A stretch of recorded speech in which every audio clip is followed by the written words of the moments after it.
और जब तुम नारायण की दिव्य कृपा से मेरे गर्भ में आओगे और मेरे गर्भ से जन्म लोगे, तब कहीं जाकर तुम्हें इस मंच पर बैठने का अधिकार प्राप्त होगा। आज महाराज ध्रुव जी तो अपनी मैया को देखते ही रह गए।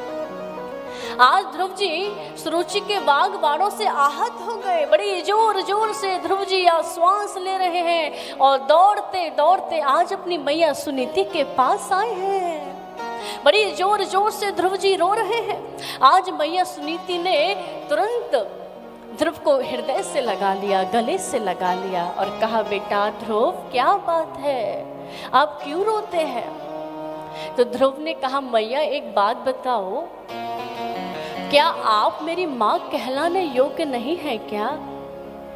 क्या मैंने आपके गर्भ से जन्म लेकर कोई बहुत बड़ी गलती कर दी है क्या?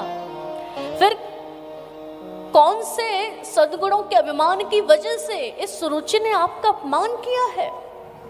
और मैया अगर मैं आपका पुत्र हूं ना तो एक एक शब्द का बदला लेकर मानूंगा। आज जैसे ही छोटे से बालक ने कहा कि बदला लेकर मानूंगा, तुरंत मैया सुनीति ने ध्रुव के मुख को बंद कर दिया और कहा, बेटा कभी किसी प्राणी के अमंगल की कामना मत करो। सुरुचि का बुरा हो ये तुमने क्यों सोचा बेटा? और जहां तक गलती का सवाल है ध्रुव, तो तुमने एक नहीं बल्कि दो तो गलतियां की हैं। पहली गलती तो ध्रुव तुमने ये की कि तुम मनुष्य बने। बेटा तुम्हें तो किसी देव योनि में जन्म लेना चाहिए था, क्योंकि तुम्हारे कर्म तो एकदम देवताओं के समान है। और बेटा दूसरी गलती तुमने ये करी कि मनुष्य तो तुम बने, मानव तो तुम बने, लेकिन मेरी जैसी अभागिन के गर्भ से तुमने जन्म ले लिया।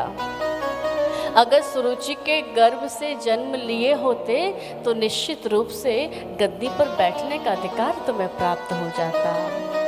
लेकिन देखो ध्रुव, तुम्हारी मैया सुरुचि ने तुमसे कुछ गलत नहीं कहा है, बल्कि तुम्हें तो नारायण से मिलने की प्रेरणा दी है। और जो हमें भगवान से मिलने की प्रेरणा देता है ना महाराज, वो हमारा परम शत्रु भी हमारा परम मित्र होता है।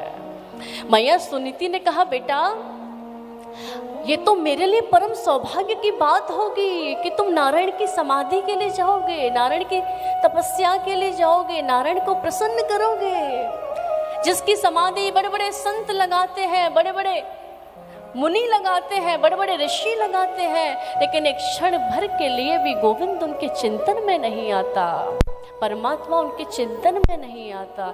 ऐसे गोविंद से, ऐसे प्रभु परमात्मा से आपकी मैया सुरुचि ने आपको मिलने की प्रेरणा दी है। बेटा कुछ गलत थोड़ी कहा है।